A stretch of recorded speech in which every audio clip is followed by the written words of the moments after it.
போகாதீங்க, நீங்கள் ஜெயிக்க மாட்டீங்க அப்படின்னு சொல்லுது. இந்த விஷயத்தை சொன்ன உடனே ராஜாவுக்கு கோபம் வந்து ராஜா அந்த ஆகாப் ராஜா யோசபாத் ராஜா கிட்ட சொல்கிறாரு, இந்த தீர்க்கதரிசி எப்போ இப்படிதாங்க, இவன் என்னை பற்றி நல்லதாக சொல்லவே மாட்டான், இவன் என்ன சொல்லி தப்பாகவே இவன் தீர்க்க தரிசனம் சொல்லுவான். இது இந்த காலத்து மக்களுக்கும் பொருந்தும். மயக்க பிடிச்சிக்கிட்டு இதோ நீங்கள் வீட்டுக்கு போன உடனே உங்களுக்கு வானம் திறந்து கொட்டும்னு யாராவது சொன்னாங்கன்னா விசுவாசிகளுக்கு ரொம்ப பிடிக்கும். வானம் ஆண்டவர் திறந்து வச்சுக்கிறாரு, உங்கள் வீட்டில் என்ன பண்ண போகுது, கொட்ட போகுது அப்படின்னு சொன்னாங்கன்னு எல்லாரும் நம்புவாங்க. அது எல்லாருக்கும் சந்தோஷமாக இருக்கும். உண்மையாக கர்த்தரை நம்புங்க, கீழ்ப்படிங்க, அப்போ தான் உங்களுக்கு வர வேண்டியது வரும் அப்படின்னு சொன்னால் அது எல்லாருக்கும் பிடிக்காது. ஸோ இந்த 400 பேரும் அந்த மாதிரி தீர்க்க தரிசனம் சொன்னார்கள். அந்த 400 பேருடைய பேச்சை நம்பி இவர் கிளம்புறார். 2 பேர் கிளம்புறாங்க. இதில் உண்மை சொன்ன தீர்க்கதரிசிக்கு கன்னத்தில் ஒரு அடியும் கிடைச்சிது. அந்த அடியை அந்த அடியை பார்ப்போமே. 23வது வசனம். உண்மையை சொன்னவங்களுக்கு செவட்டில் ஒரு அடியும் கிடைச்சிது. அது சொல்கிறேன் அவங்களுக்கு.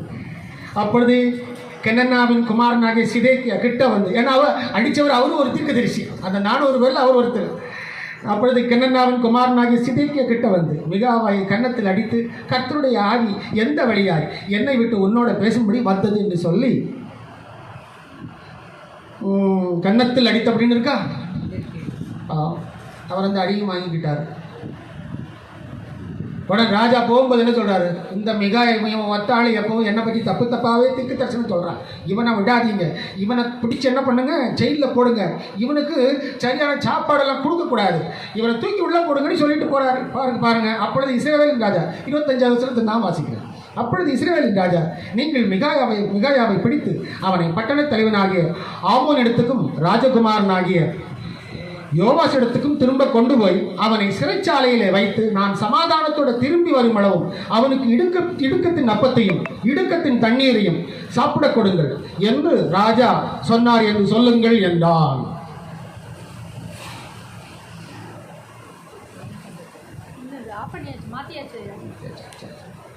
ராஜா சொல்லுங்கள் என்றார். ஓகேயா? இப்ப இவரை தூக்கி கூட்டிட்டு ஜெயிலுக்கு கூட்டு போகிறாங்க. போகும்போது திரும்பவும் சொல்கிறாரு பாருங்க, என்ன சொல்கிறாரு பாருங்க. அப்பொழுது மிகாயா, நான் 27வது வசனம் தான் வாசி. அப்பொழுது மிகாயா, நீ சமாதானத்தோட திரும்பி வந்தால் கர்த்தர் என்னை கொண்டு பேசுனதில்லை என்று சொல்லி ஜனங்களே நீங்கள் எல்லாரும் கேளுங்கள் அப்படின்னு மறுபடியும் அவரை ஜெயிலில் கூட்டு போகிறாங்க. அப்போவும் என்ன பண்ணுறாரு, திரும்ப அதைத்தான் சொல்கிறாரு. ஏன் இந்த மிகாயா இவ்வளோ ஆகாவில் இருந்த ராஜாவை பற்றி கன்ஃபார்மாக சொல்கிறாரு? ஏன் 400 பேரும் இல்லை நீங்கள் போவீங்க ஜெயிச்சுட்டு வருவீங்க அப்படின்னு சொல்கிறாங்க. ஆனால் ஒருத்தர் மட்டும் ஏன் கன்ஃபார்மாக சொல்கிறாரு? அந்த ஒத்த தீர்க்கதரிசி, அந்த ஒத்த மிகாயா, அந்த கன்னத்தில் அடிவாங்கின அந்த மிகாயா, அவர் மட்டும் ஏன் அதை சொல்கிறாருன்னு சொன்னால் அது ஒரு விஷயம் இருக்குங்க, ஒரு ரகசியம். இந்த ரகசியம் தான் முக்கியமானது. இங்கே பார்த்தீங்கன்னா அவர் முன்கூட்டியே சொல்கிறாரு பாருங்க. கர்த்தருடைய 18வது வசனம் பாருங்க. கர்த்தருடைய வார்த்தையை கேளுங்கள், கர்த்தர் தம்முடைய சிங்காசனத்தின் மேல் வீட்டிருக்கிறதையும் பரமசேனை எல்லாம் அவர் வலது பக்கத்திலும் அவர் இடது பக்கத்திலும் நிற்கிறதையும் கண்டேன். ஏன்னா அவர் இந்த மிகாயா தீர்க்கதரிசி முன்கூட்டியே பார்த்துட்டாரு, ஆகாப் ராஜா வெற்றி அடைய மாட்டாரு, இவர் நம்ம பேச்சை மீறி போனாருன்னு அவர் அங்கே ராமோத் கிலேயாத்தில் என்ன பண்ணுவார், செத்து போயிடுவார் அப்படிங்கிறது அவர் பார்த்துட்டாரு. எப்படி பார்த்தாருன்னா, இவர் மிகாயா அந்த தரிசனத்தில் போய் ஆண்டவரை பார்க்குறாரு பாருங்க. பார்த்துட்டு கன்ஃபார்மாக சொல்கிறாரு பாருங்க. அப்பொழுது கர்த்தர் இஸ்ரவேலின் ராஜாவாகிய ஆகாப் கிலேயாத்தில் உள்ள ராமோத்திலே போய் விழும்படிக்கு அவனுக்கு போதனை செய்கிறவன் யார் என்று கேட்டதற்கு ஒருவன் இப்படியும் ஒருவன் அப்படியும் சொன்னார். இந்த வசனத்தில் நீங்கள் ஒரு விஷயம் புரிஞ்சுக்கணும். தேவனாகிய கர்த்தர் உன்னதங்களிலே வாசம் செய்கிற தேவன்.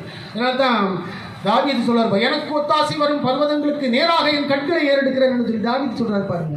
உன்னதமானவராகிய தேவன் மேலோகத்தில் இருக்கிறார், பரலோகத்தில் இருக்கிறார், அங்கே சர்வ சேனையெல்லாம் அவரை சூழ்ந்திருக்கிறது. அந்த இடத்துல இந்த பூமியில் இருக்கிற ஆகாப் ராஜாவை பற்றி அவர் பேசுறார்.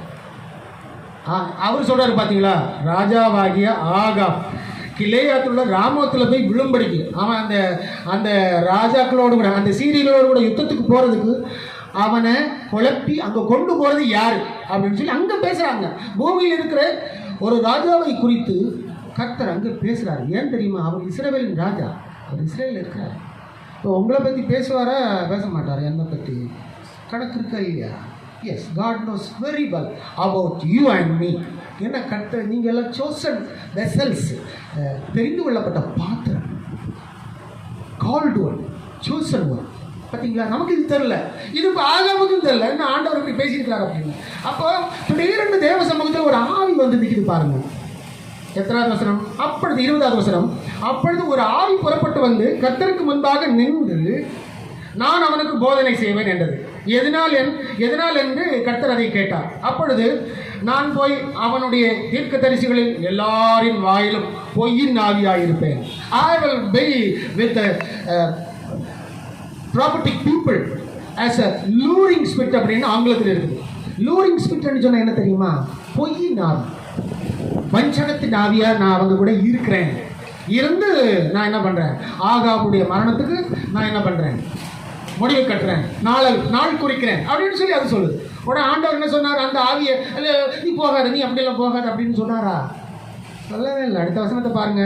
அப்பொழுது ஒரு ஆவி புறப்பட்டு வந்து அப்பொழுது அது நான் போய் அவனுடைய தீர்க்கதரிசி எல்லாரின் வாயிலும் பொய்யிட்டு ஆவியாக இருப்பேன் என்றது. அதற்கு அவர்னா ஆண்டவர் சொல்றாரு. அதற்கு அவர், நீ அவனுக்கு போதனை செய்து அப்படி நடக்க பண்ணுவாய், போய் அப்படியே செய்ய. இதுதான் இன்னைக்கு நாம தெரிஞ்சுக்க வேண்டிய விஷயம்.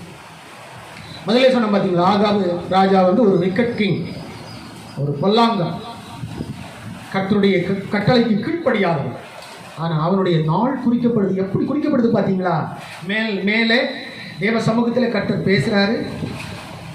கர்த்தருக்கு முன்னாடி ஒரு ஆவி வருது. அந்த ஆவியை கீழே அனுப்புறாரு, ஓ அவனுக்கு கதையை முடிச்சிரு அப்படின்னு. இப்போ நீங்கள் புரியுங்களா? இன்றைக்கி நாம் 12வது மாதத்தில் 1ஆம் தேதியில் நிற்கிறோம். எப்படி இருக்கும் நம்ம லைஃப்? ஆண்டவர் நம்ம மேலே எவ்வளோ கணக்கு வச்சிருப்பாரு. தாவீது சொல்லலையா, கர்த்தருடைய கண்கள் எவ்விடத்திலுமிருந்து நல்லோரையும் தீயோரையும் நோக்கி பார்க்க.